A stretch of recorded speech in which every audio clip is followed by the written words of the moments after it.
ताज्या घडामोडी पाहिजेत तर मग C24 तास या आपल्या YouTube चॅनलला लाईक करा, शेअर करा, सबस्क्राईब करा आणि बेल आयकॉनवरती क्लिक करायला विसरू नका। पारनेर तालुक्यातील मांडओहोळ परिसरामध्ये सुरू असणाऱ्या अवैध वाळू उत्खनन आणि वाहतुकीमुळे पुन्हा एकदा निष्पाप तरुणाचा जीव गेलाय।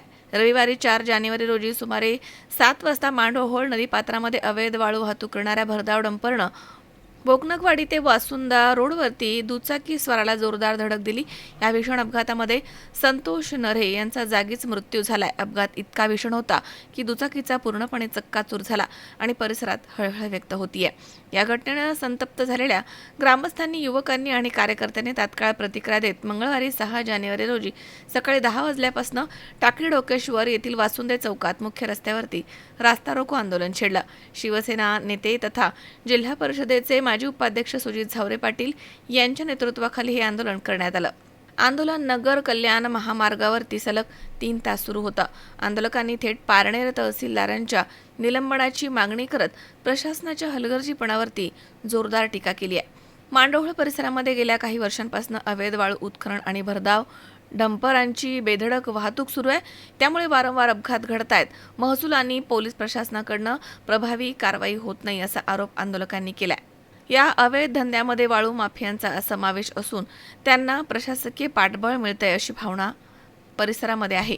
संतोष नरे यांचा मृत्यू हा अपघात नसून प्रशासनाच्या दुर्लक्षामुळे घडलेला खून आहे असं आंदोलकांचं म्हणणं आहे। आंदोलनादरम्यान आंदोलकांनी अनेक मागण्या जोरदारपणे मांडल्यात।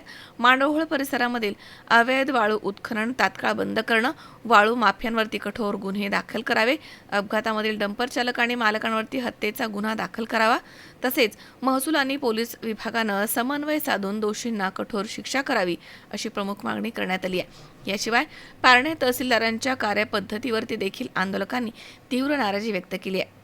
ज्येष्ठ नागरिकांनी तहसील कार्यालयामध्ये जाताना होणाऱ्या अपमानास्पद वागणुकीबाबत आणि अरेरावी भाषेच्या वापराबाबत तक्रारी मांडल्या आहेत। तहसीलदार जनतेवरती माज दाखवत आहेत असा आरोप करत त्यांचे तात्काळ निलंबन करण्यात यावे अशी मागणी यावेळी आंदोलकांनी केली आहे। रास्ता रोको आंदोलनामुळे नगर कल्याण महामार्ग आणि पारनेर ते साकूर मुख्य रस्त्यावरील वाहतूक काही काळ पूर्णपणे ठप्प झाली होती।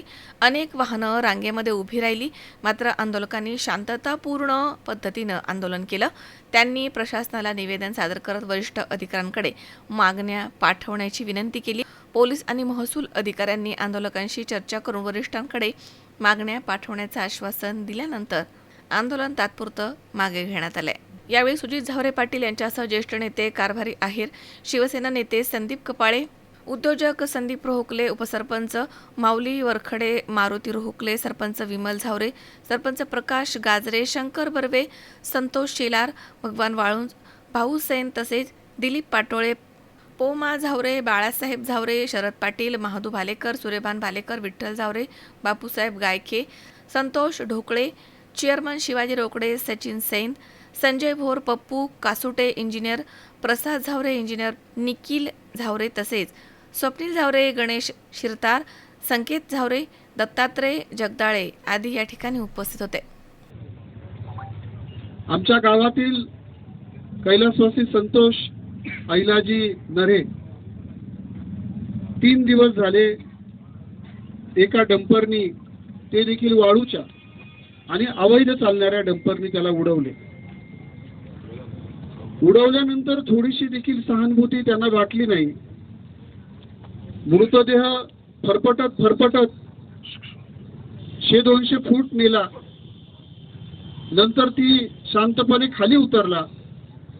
खाली उतरून ती बॉडी एखाद्याची लक्तर काढावीत अशी ती बॉडी रस्त्याच्या कडेला टाकली आणि शांतपणे निघून गेला।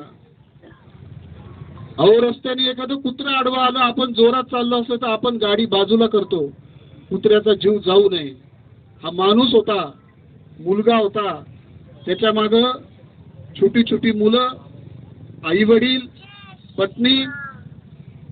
उपस्थितांना मी एवढंच सांगतो, तो गावाकडे का आलता? तो देखील नोकरीला होता, त्याच्या पत्नी पोलीस सेवेत आहेत, बहीण पोलीस सेवेत आहेत। तो गावाकडे यायचं कारण इतकंच होतं की आई वडिलांना सांभाळायचं।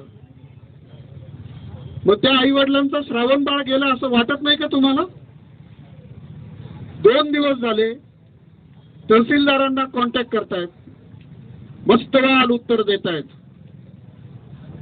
मला नाशिकला काम आहे, आज सांगितलं MPSC ची परीक्षा आहे.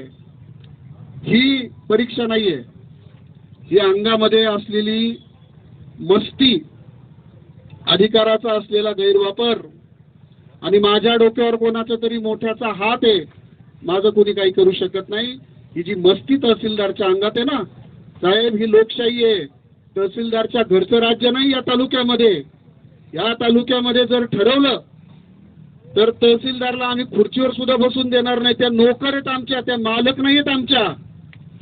ही कोणती पद्धत आहे?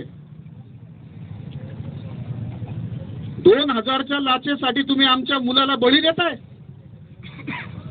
बेसुमार वाळू उपसा पळशीतून चाललाय, बेसुमार वाळू उपसा देसवड्यातून चालला, बेसुमार वाळू उपसा पवळा दऱ्यातून चालला, बेसुमार वाळू उपसा वासुंद्याच्या ठाकरवाडीतून चालला. हे काय माहित नाही प्रशासनाला? सगळं माहिती आहे. त्याचा चार्ट आहे माझ्याकडे.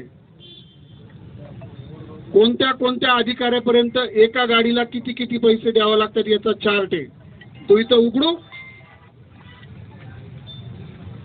नायब तहसीलदार इथं आलेत, मॅडमला MPSC ची परीक्षा. 2 दिवस झाले या गावामध्ये एक अवधा कंपनीचा पोल रोवण्याचं काम सुरू होतं. 1 तासामध्ये जनता रस्त्यावर आली की आम्हाला माहितीच नाही, आमच्या शेतामध्ये कधी तुम्ही पोल रोवताय माहितीच नाही आम्हाला. आणि स्वतः शेतकरी आडवा आला. 10 मिनिटात 20-25 पोलीस, तहसीलदार सगळे तिथं हजर. मग तू अवधा कंपनीचा पगार घेती का शासनाचा पगार घेती बाई? कंपनीच्या साठी तिथं यायचं. स्वतः पोलीस अशा रुबाबात होते का आता आम्ही अदानीचाच पगार घेतोय.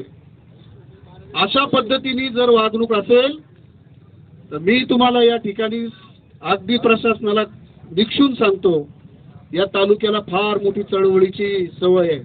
या तालुक्याला खूप मोठी चळवळ या तालुक्याने आतापर्यंत उभ्या केल्यात.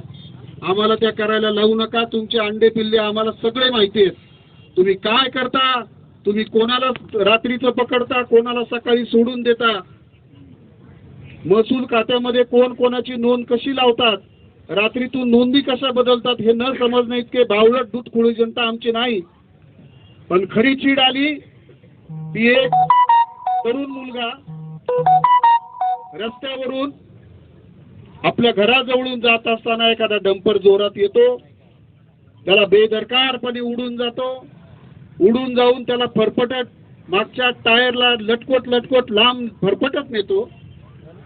फरफटत नेल्यानंतर त्याला उतरवतो आणि शांतपणे तो बॉडी बाजूला काढून त्याने जर त्या दिवशी तो हॉस्पिटलला ऍडमिट केला असता तर तो जगला असता. परंतु त्याला माहिती आपलं काही होऊ शकत नाही. आपल्या मागे सगळं प्रशासन ठामपणे उभं आहे. ज्यावेळेस प्रशासनाचा अशी चेहरा लोकांच्या समोर जातो त्यावेळेस लोक कायदा हातामध्ये घेतील, हे मी तुम्हाला परत एकदा ठामपणे सांगतो. विनोद गायकवाड, C24 तास, पारनेर.